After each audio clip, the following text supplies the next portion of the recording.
All right. So good afternoon. Thank you guys for participating in our virtual meeting for the Western Riverside Council of Governments. At this time, I'd like to call the meeting to order. Before we begin, please be sure. Now, I don't know why, guys, but mine, I have to totally turn my phone off. Otherwise, it comes on my computer, and I don't know why that is. But anyway, silence all your communication devices. And when you're not talking, maybe just go on mute if you're not already on mute. So let's begin with the Pledge of Allegiance. Casey, let's lead us in the Pledge of Allegiance. Let's go, staff. All right, thank you very much. Can you all please join me in saluting the flag? I pledge allegiance to the flag of the United States of America and to the republic for which it stands, one nation, under God, indivisible, with liberty and justice for all. Well done, Casey. Thank you, sir. Janice, could you please do a roll call, please? Certainly. And when I call your jurisdiction, would you please kindly state your name if I don't hear your name and I don't see your face? If I don't see your name and I don't see your face, you will not be included in the roll call. You will be marked absent. Just seeing your name in the box alone is not good enough. So again, please state your name when I call your jurisdiction. City of Banning. David Happy, present. Beaumont. Here, Mike Laura. Calamasa. Here, Wendy Hewitt. Canyon Lake. Corona. Eastville. Christian Dinko for Eastville. Emmett. Russ Brown. Rupa Valley. Chris Barajas. Lake Elsinore. Brian Tisdale. Menifee. Matt Leesmeyer. Moreno Valley. Victoria Baca. Murrieta. Lori Stone. Norco. Kevin Bash. Harris. Rita Rogers. Riverside. Present. Is that Mr. Fierro? Yes, I'm present. Thank you, sir. San Jacinto. Crystal Ruiz. Temecula. Marianne Edwards. Wildemar. And Benoit here. County of Riverside, District 1. District 2. District 3. Third district is here.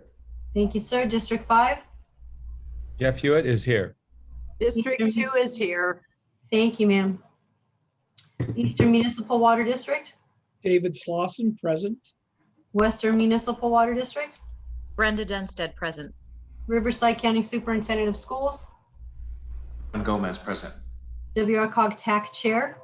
Andy Okoro is here. Thank you. And one more time, just for those who did not answer the first time around, Canyon Lake. Corona. And County District 1. That concludes roll call, Mr. Chair, and we do have quorum. Thank you very much. At this time, members of the public can address the committee regarding any items listed on this agenda. Members of the public will have an opportunity to speak on agendized items at the time the item is called for discussion. No action may be taken on items not listed on the agenda unless authorized by law. Whenever possible, lengthy testimony should be presented to the committee in writing and only pertinent points presented orally. For guest speakers or public comments, please adhere to the speaker time limit of 3 minutes. Please treat others with courtesy and civility and respect for the public meeting process. Janice, are there any public comments? I have no requests. Susie?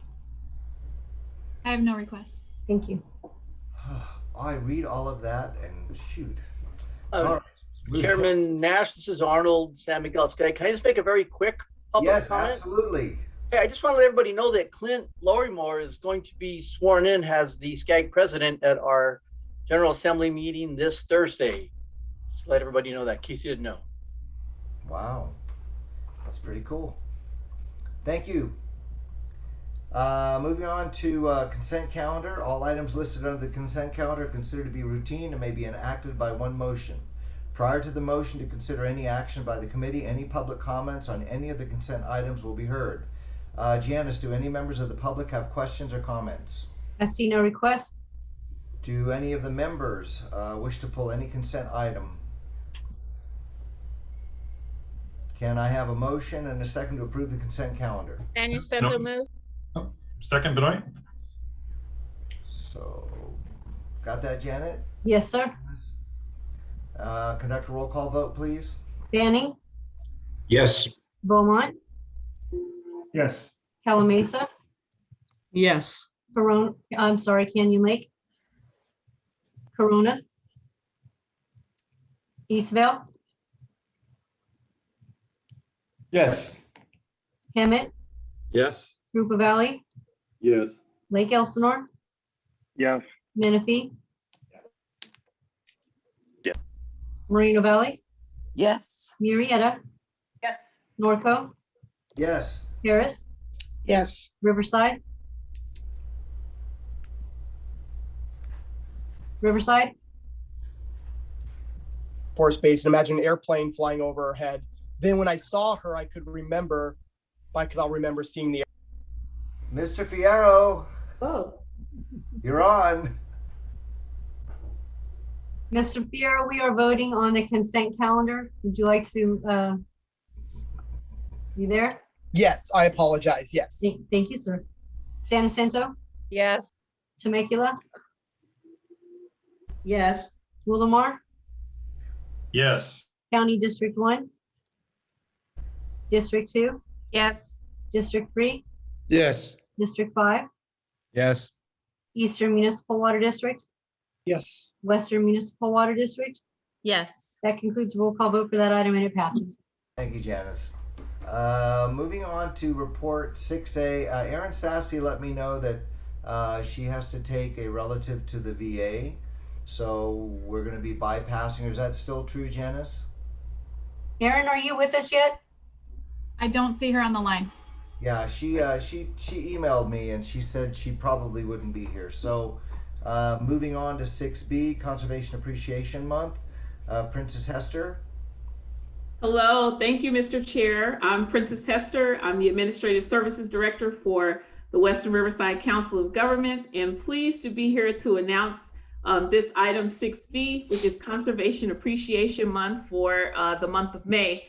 The RCHCA is a joint powers authority under the Wrcog umbrella, and we consist of 10 cities and the County of Riverside, and we're responsible for managing for the endangered Stevens kangaroo rat. And this is probably a repeat for many of you. I'd like to extend my appreciation to all of the cities who implemented proclamations for us declaring May as Conservation Appreciation Month. It was an exciting time and we were definitely making the rounds. This week we'll be in the city of Riverside and also at the city of Menifee.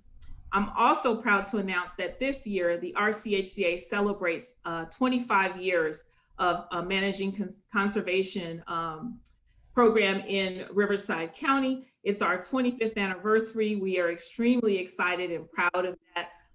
I'd like to give a recognition to the pioneers that established the SKR HCP, that had the foresight and the vision to set aside these lands for conservation, particularly for the species of Stevens kangaroo rat and other threatened and endangered species that we have here in our county. We know that this was a challenging thing and it wasn't something that was easily done, but here we are 25 years later, and based on your leadership, the RCHCA is seen definitely as a leader in the field of conservation. So we really appreciate your vision and your foresight. We've made some great achievements in species recovery. One of the main things is now we're on the verge of downlisting SKR from endangered to threatened. We're waiting for that final rule to post from the federal government pretty soon. And as soon as that happens, we'll come back and let you guys know that it has occurred.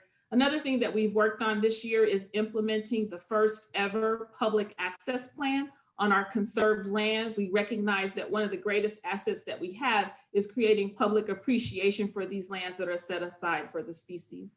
In addition to that, the RCHCA continues its educational outreach. And this month, in the month of May, we're encouraging you to go to our website. We will, I'll place a link in the sound bites that'll come to you later on today, and it'll have a connection to all of the activities that we have this month. As you can see, it's a very full calendar of conservation. We have some podcasts that we're going to bring you. We also have a Future Forward series that will feature some prominent leaders in the field of conservation here in our county, and they're going to discuss the past, present, and future of conservation efforts here in Riverside County. I think that's going to be very exciting and informative. We have, leading up to Endangered Species Day, we have some critter videos. So for those of you that are interested in the critters and wanting to get a chance to know a little bit about the species that we have here, we have some videos that will provide that information for you. And so a very full calendar this month. And I just thank everybody for their support and their participation in our conservation efforts. And that is my report. And with that, I would like to ask this board to adopt resolution number 421, a resolution of the Executive Committee of Western Riverside Council of Governments recognizing May as Conservation Appreciation Month. And with that, I'll answer any questions. Thank you. Thank you, Princess. Janice, do any members of the public have questions or comments? I see no requests. Anybody from the committee have questions or comments? You must have done a great job. Do I have a motion and a second to approve this request? Temecula move approval. Riverside will Temecula second. move approval. So we have a motion and a second. Janice, can you do roll call, please? City of Banning, Yes. Beaumont, Yes. Calamasa, Yes. Canyon Lake, Corona, Eastvale, Yes. Hemet, Yes. Rupa Valley, Yes. Lake Elsinore, Yes. Menifee, Yes, and congratulations, Princess. Thank you, Matt. Moreno Valley, Yes. Murrieta, Yes. Norco, Yes. Harris, Yes. Riverside, Yes. San Jacinto, Yes. Temecula, Yes. Wildemar, Absolutely, yes. Thanks, Princess. Thank you. County District 1, District 2, Yes. District 3, Yes. District 5, Yes, that's actually a double yes. So this is coming Oh, from Kangaroo Rat itself. But thank you very much, Princess, and congratulations. Christmas. Jeff Hewitt's brother. Eastern Municipal Water District, Yes. No, it had more hair. Western Municipal Water District, Yes. That was just bad. That was bad, but except the kid, he's a supervisor, so Bad. we have to be nice to him. and moving right along, that concludes roll call for that vote, and it passes unanimously. I hope I didn't mess you up too much, Janice. Well No, done, sir. well done, Princess. Moving on to 6C, Wrcog Program Overview and Fiscal Review, Andrew Ruiz. Mr. Chairman, this is Chris Gray, Deputy Executive Director. I'm going to be providing a little bit of overview before Andrew goes into his presentation. We will let you. Thank you so much. One of the agenda items today, and perhaps the most significant, is a review of Wrcog's budget for the fiscal year 21-22. And in that, we'll be discussing funding and revenue sources for various Wrcog programs and also how the money will be spent. Andrew and I felt it'd be appropriate if we provided you all with a brief overview of Wrcog programs. I know that some of you have been on Wrcog's executive committee for a while. Others of you may be new. I'm not trying to date anyone. I simply want to acknowledge that some of you may be more familiar with Wrcog's programs than others. So we thought it'd be beneficial just to provide this overview. So I'm going to be providing an overview and then transitioning over to Andrew. First, one of our signature programs is TUMP, Transportation Uniform Mitigation Fee Program. It started in 2003, and there currently are 3 full-time staff that work on TUMP. Wrcog collects the TUMP fees and then distributes those fees back to our member agency to fund transportation improvements. The program is funded through an administrative fee collected in all TUMP payments.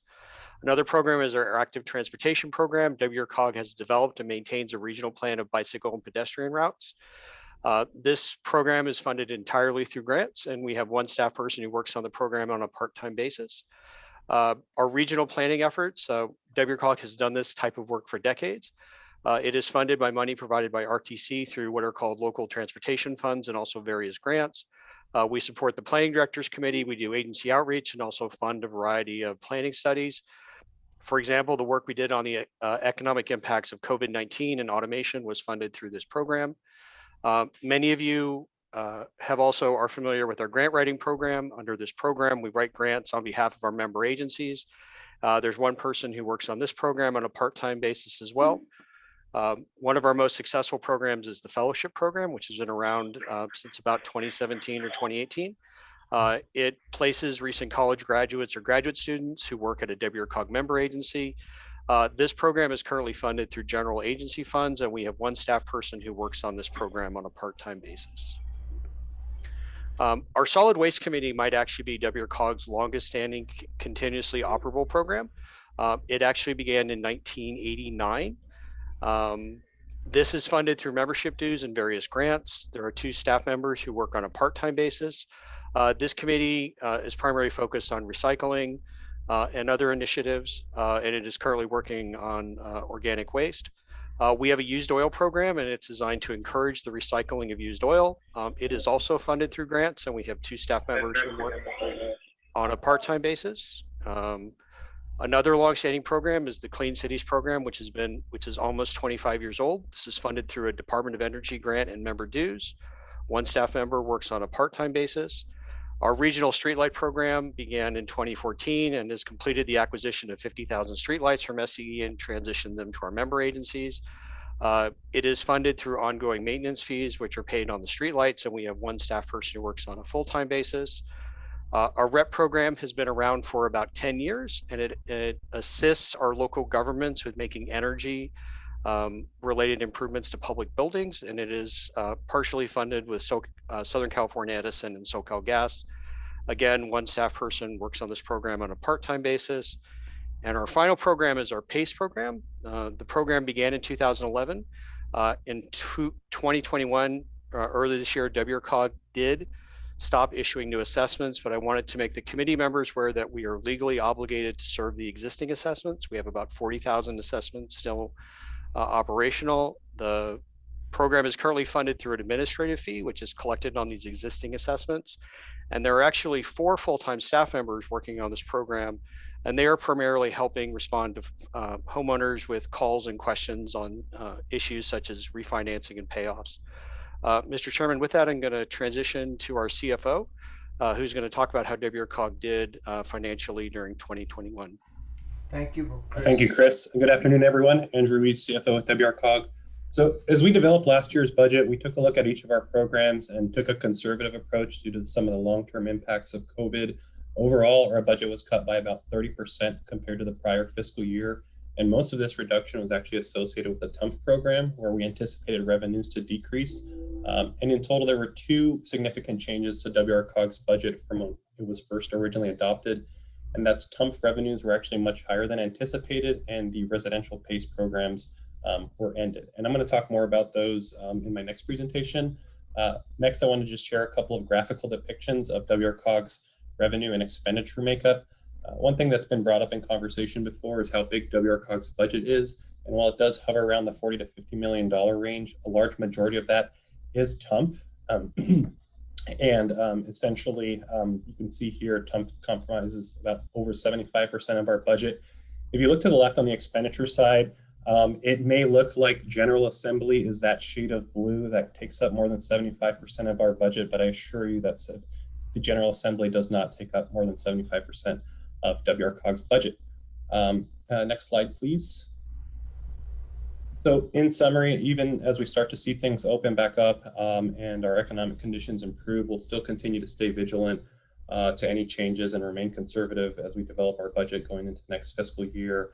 There could potentially be some delayed repercussions that could show itself in the coming years. Staff also actively seek to grab new funding opportunities through grants, also work to enhance existing programs and add new programs. And as we develop our budget for next year and every year, we also plan and consider long-term liabilities as well. For example, as far as long-term financial obligations go, I'm sure we're all familiar with the CalPERS unfunded liability. We actually did establish our Section 115 trust, and we have put in a few $100,000 to try to pay down our unfunded liability a little sooner than originally anticipated. So we hope we can contribute a little bit more to that as well as our other post-employment benefit obligations. So overall, our financial outlook remains positive, and while we have had some changes this year, they weren't too negatively impactful due to our conservative budgetary approach. And that concludes the presentation, but happy to answer any questions. Does the committee have any questions? Let me have a look over here, see whose hands are raised. Mr. Chairman, this is a receive and file action, so no. But are there any questions?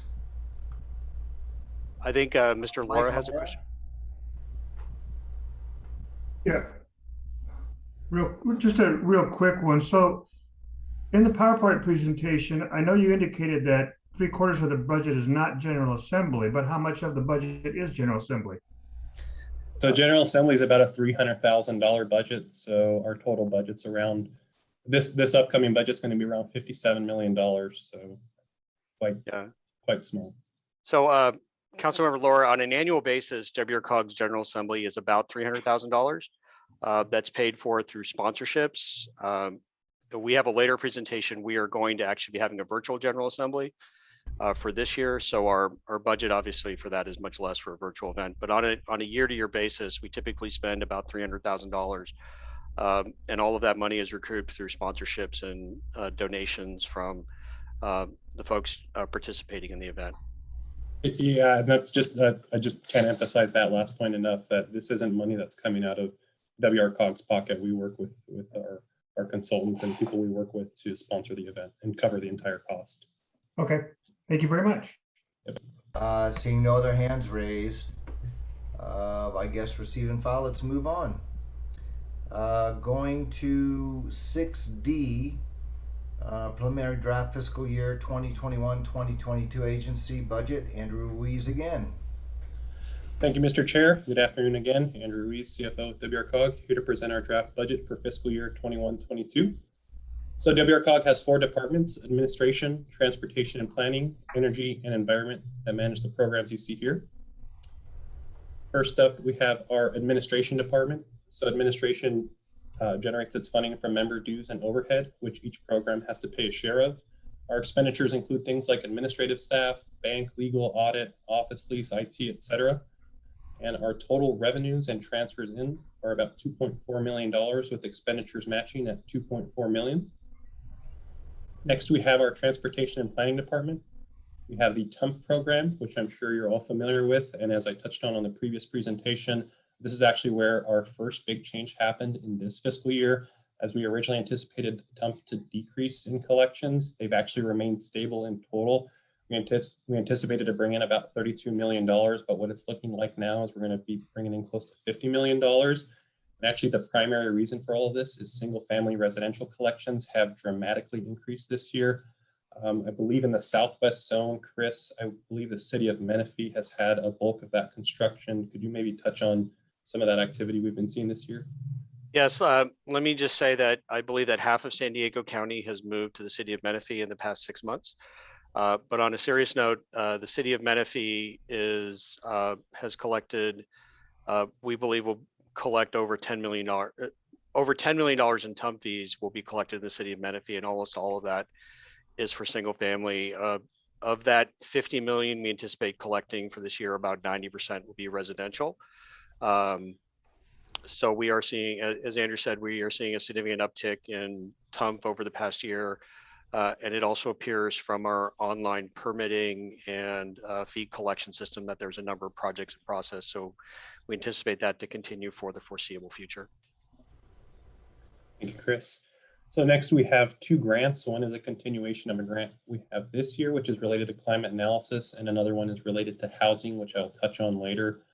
Next, we have our LTF, or Transportation Planning Program.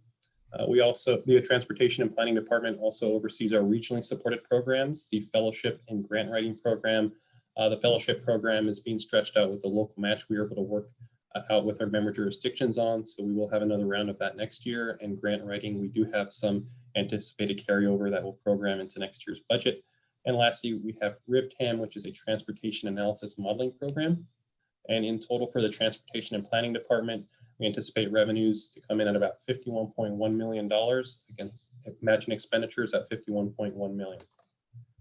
So next up is our Energy Department. Firstly, we have our PACE program, which you've mostly known as our HERO program, and this is where the second major change in this fiscal year happened. It was to our residential PACE programs. Our partner in the residential program, the HERO program, decided to terminate the product, effectively ending the program. And additionally, this committee took action to terminate the remaining residential PACE programs. The overall impact of this is nominal, since the number of new residential assessments has significantly decreased over the past several years. And we anticipated PACE residential to get hit pretty hard by COVID. And as PACE has declined over the past few years, much of the work actually being done on the PACE residential side is related to maintaining and servicing the existing assessments. Even though the program will no longer be collecting revenues on new projects, Wrcog is still legally obligated to service these assessments throughout their remaining life, and will continue to collect maintenance fees related to the administrative functions on these existing assessments, which include things like customer support. And we're also still supporting our PACE commercial program. We also have our SoCal Gas partnership, or our REP partnership. And we also have a resiliency grant that is a carryover from this fiscal year. And I apologize, I missed the Streetlight program. One thing I actually wanted to highlight on the Streetlight program is actually during the acquisition process with our REP program, we were able to work with our member jurisdictions and SCE to get about $5.6 million in rebates. So some of you may have already had council meetings where a staff person has come with a big old check to commemorate the event. So just wanted to highlight that. And in total for the energy department, total revenues are about $2.9 million, with expenditures coming in at $2.7 million. And lastly is our environment department. We have our Clean Cities program. Revenues have remained relatively stable from last year to this upcoming fiscal year. We have our used oil program, and this is actually one program as we go into next fiscal year. We're going to have to reduce our budget for. These revenues are actually based on the gas tax, and is forecasted to go down due to less people driving around this past year. And lastly, we have the solid waste program, where revenues have remained relatively stable. So in total for the environmental department, revenues equal $561,000, with expenditures matching at $561,000. So that's an overview of our programs. Next, I wanted to discuss a couple of noteworthy items. The REP evolving into a REN. Essentially, the REN would be a scaled up version of what Wrcog's REP program is. These funds are allocated by the CPUC from ratepayer charges. We have submitted our plan to them, and we hope to see a vote on that later this year. And next is Regional Early Action Planning, or REAP. This program provides funding for regional planning efforts related to housing. We were awarded a $1.7 million grant from SCAG for this program. So these funds will be used to fund studies such as our effort to develop a comprehensive mapping and visualization tool for housing projects. And these funds will also be used to evaluate a proposed housing trust fund. Next slide, thank you. And so our total agency revenue for fiscal year 21-22 is projected to come in a hair under $57 million against total agency expenditures of about $56.7 million. A pretty big budget, but again, I just wanted to highlight from our previous presentation that a large chunk of that is TUMP. So this does represent about a 40% increase in our budget compared to this fiscal year. And while the economy does appear to be improving, programs have still been conservatively budgeted for, and there could potentially be delayed repercussions from COVID that could show itself in the coming years. So throughout the fiscal year, we'll continue to closely monitor any financial changes and make the necessary adjustments to make sure our budget remains balanced. And that concludes my presentation. This is a receive and file. We actually took this to the finance directors last week. They passed it through, and I'll be coming back in June for final adoption, but I'm happy to answer any questions. Do we have any questions? I see Karen Spiegel has her hand raised. So you didn't address anything with the General Assembly, so there's no costs going to be incurred? Because I know we have a speaker. I don't know how that's all working, that there's nothing included in the budget for the General Assembly. Is that for this year or next year, or are we just not acknowledging it? What's going on? Well, Supervisor Spiegel, let me speak to how we're handling this year. So we had prepaid for 2 speakers who did not attend last year's General Assembly, and we received that money back. So that covered the cost of this year's current General Assembly. Andrew, I know we budgeted the General Assembly. I think we just left it off the charts because really it's for us it's a pass-through expense. That's correct, Chris. It is there, yes. Yeah, Andrew, does it fall under the general administration account? Yes, it falls under administration, yeah. So, but Supervisor Spiegel, when we bring this back for approval, we'll make sure to note that on that slide. Thank you. Anybody else have a comment or question regarding this issue? Seeing none. All right. Thank you, Andrew, very much. Thank you for the time. Moving on to 6E, 30th Annual General Assembly and Leadership Address Activities Update. Rachel Singer, take it away. Great. Well, thank you so much, Mr. Chair. Good afternoon, members of the committee. Rachel Singer, Program Manager here at Wrcog, here to provide an update on the upcoming General Assembly and Leadership Address, as well as discuss a few activities updates. Next slide. So as was mentioned, this year's 30th Annual General Assembly will be held on Thursday, June 24th from 4 to 5 p.m. It will be held virtually with the theme of celebrating resilience. This event will be comprised of 2 different components, including sub-regional stories, which is going to be a video mini-series highlighting some of the many notable achievements that have occurred in the region over the past year. And the second being a featured speaker Q&A with a business leader who can speak to resilience, growth, and collaboration in Western Riverside County in light of COVID-19 recovery. Next slide, please. With that said, we are very excited to announce that this year's featured speaker is Damon John.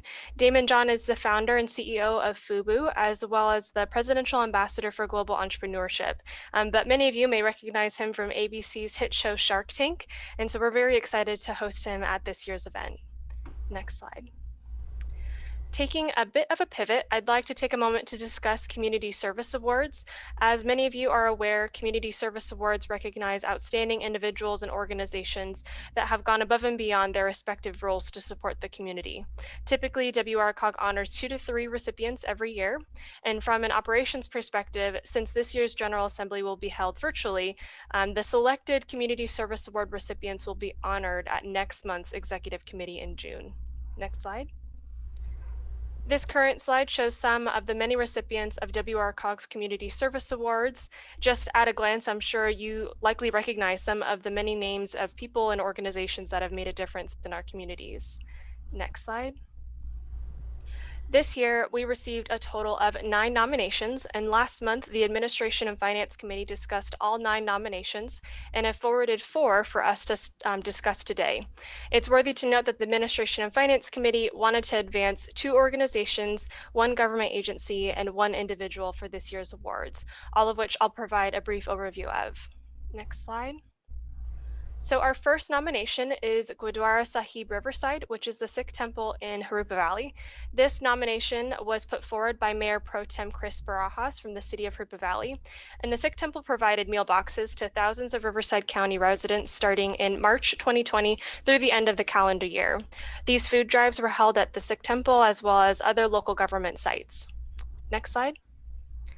The next nomination is For the People Task Force, which was nominated by Mayor Jackie Casillas and Vice Mayor Wes Speak from the city of Corona, as well as Mayor Pro Tem Chris Barajas from the city of Harupa Valley. For the People Task Force is based out of the city of Corona, but has had a profound impact throughout the region, providing 10 million pounds of food to the community and distributing over 100,000 items of cleaning supplies, among other notable acts of service. This nonprofit has continued to do weekly food deliveries to 22 food pantries. Next slide. The next nomination is Riverside Transit Agency, which was nominated by Bridget Moore from the city of Wildomar. While many of us are familiar with RTA's work, this past year they filled a gap and launched a new program in April of 2020, starting the first of its kind meal delivery program to combat social isolation and to deliver meals to homebound seniors and people with disabilities. Since inception, the program has fed more than 114,000 meals, and additionally, RTA staff has supported the Merino Valley Senior Center, to prepare 7,620 meals for older adults struggling with food access. Next slide. And last but not least is Mr. Grant Yates, who was nominated by Councilmember Brian Tisdale with the city of Lake Elsinore. And after more than 35 years of public service at a number of member agencies, Grant retired this past year. He was a champion for coordination and excellence, and in his most recent role as the city manager at the city of Lake Elsinore, he accomplished a number of firsts for the cities, including the first full-scale youth recreation park, the city's first long-term strategic plan, among a number of other notable achievements. Next slide. So that was a brief overview of our 4 nominations the Administration and Finance Committee advanced for your consideration. Next steps include discussing and confirming the award recipients to be awarded at the next Executive Committee meeting. And as for the 30th Annual General Assembly, all members will receive additional information once registration details become available for the event. With all that being said, this concludes my presentation, and there is a requested action to approve the nominees identified by the Administration and Finance Committee for the 2021 Award for Outstanding Community Service to be presented at the June 7th, 2021 Executive Committee meeting. At this time, I'd like to invite any members of the committee who wish to share additional information about any of our nominees. Any comments, questions? I see no hands raised. Then I guess, are we okay with these nominations? I move it. I'll second that. Okay, Janice, can you please do a roll call vote? City of Banning, Yes. Beaumont, Yes. Calamasa, Yes. Canyon Lake, Corona, Eastvale, Yes. Hemet, Yes. Rupa Valley, Yes. Lake Elsinore, Yes. Menifee, Yes. Moreno Valley, Yes. Murrieta, Yes. Norco, Yes. Harris, Yes. Riverside, City of Riverside, San Jacinto, Yes. Temecula, Yes. Wildomar, Yes. County District 1, District 2, Yes. District 3, Yes. District 5, Yes. Eastern Municipal Water District, Yes. Western Municipal Water District. Yes. That concludes the roll call vote for this item, and it passes unanimously. All right, thank you very much, all. Thank you, Rachel. Moving on to 7, report from Technical Advisory Committee Chair Andy Okoro. Hi, Andy. Good afternoon, Mr. Chair. The TAC did not have a meeting this past month. Our next meeting is on Thursday, so I do not have anything to report. Thank you, sir. Moving on to 8, report from committee representatives. Brian, anything? Brian Teasdale? Hold on. Caught you by surprise, huh? Yeah.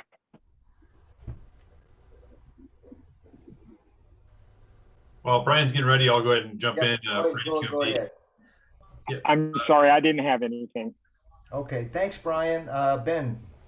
Sure. We haven't had our meeting yet. It's actually this coming Friday, but we do have a very large rule again coming up, the indirect source rule. So if, I've gotten a couple letters from various cities with comments, but if anyone has any more comments, please feel free to give me a call. Thank you. All right, Crystal Ruiz. We just discussed the impacts of COVID-19 on all the borders in San Diego, including Riverside County. They're planning on increased travel between Mexico, Tijuana, and the United States. And Tijuana is working on improving the CBX, Cross-Border Express, to match future demands. So that's pretty much it. Okay, Ted Sapa. Yeah, we meet on May 27th, so I have nothing else to report and look forward to reporting in June. Thank you. Anything from SCAG?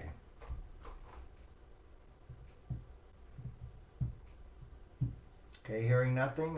Thank you all. Moving on to 9, report from Deputy Executive Director Chris Gray. Thank you. Mr. Chairman, I'm pleased to announce that we are going to be resuming in-person meetings.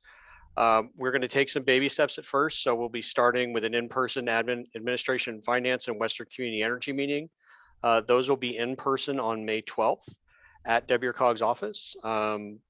We will, attendees of the meetings will be sending out some information on logistics of the meeting, starting times, other relevant information.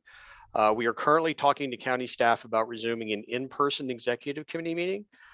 Based on the latest information the county provided us earlier today, the one restriction we have is they want to maintain 6-foot spacing at the dais, which makes it problematic for this committee. We are going to check back with the county on a regular basis. I will say, for those of you who've not heard, we're anticipating the governor lifting most, or if not all, of the COVID-related restrictions on June 15th. Once that happens, we will report back to you. And then after that, we will be resuming our other in-person meetings in July, after July. So that will be Public Works, Planning Directors, TAC. But what I wanted to emphasize is that every single meeting we'll have going forward will offer a virtual option for committee members, presenters, and guests for those who are unable or not able to attend in person. So I also wanted to thank the members of the executive committee who participated in meetings with myself and our consultants and other staff members talking about the sustainability framework. We will be offering additional times for meetings in May. And I want to also let members know that if you'd like to have a one-on-one meeting with me to talk about the sustainability framework, we're happy to do that either in person or virtually. Janice Leonard will be emailing out some additional times for later in May to give you a time to meet with staff. And I would just encourage everyone to please participate in those meetings. I found them to be extraordinarily helpful. They're proving to be very valuable in our update of the sustainability framework, which, as you know, is our strategic plan for the agency. And Mr. Chairman, that concludes my report. Great, thank you, Chris. Appreciate it. Moving on to items for future agendas. Anybody have something they'd like to discuss? Matt. Thanks, Chairman. Just a couple, maybe just questions. I don't know if they can be agenda items or not, but I'll just ask the question. We can see where it lands. I was looking for an update on the recruitment of a new executive director. Is there anything we can talk about for an update, or should it just be a future agenda item? Matt, I'll ask Rick to get in touch with you about that. Okay. I noticed he wasn't on the call today. That's fine. Yeah. I'm asking the question. The second. It's in process, Matt. Okay. Okay. Second, I had heard some rumor among colleagues that there were discussions at the planning TAC about a potential fee increase. Do we need to talk about that? Mr. Leesmeyer, we brought up an idea of a change to how we do some temp calculations on existing buildings. It is not a fee increase per se at this point. I would be happy to, myself and the rest of, and a couple other staff members, to follow up with you one-on-one about that as well. Okay. So good. Matt, are you good, Matt? Yeah, I'll reach out to Chris after the call. Great. Great. Thank you. Anybody else? I see no other hands raised. So any general announcements? The 11th, number 11. See no hands raised there. Well, you guys, RCA was quiet too today. All right, well, our next meeting is Monday, June 7th, 2021 at 2 p.m. Tentatively on Zoom platform. However, given what Chris just told us, it sounds like the next meeting, well, if we're lucky, maybe we'll be out there. We'll find out what's going to happen. 6 feet. I don't know. What would you do? Spread them out through the entire audience? Is that how you would do it? I think our preference would be to wait until we can have you all at the dais, but Gotcha. we'd be happy to share that. As information changes, we'll be sharing it with you and the other committee members. Got it. Thanks, Chris. Seeing no other hands raised, I guess we're done. So this meeting is now adjourned. All of you have a wonderful next month, okay? Take care. Thanks, everyone. Bye-bye. Thank you. Bye, thank you. Bye. Thank you. Take care.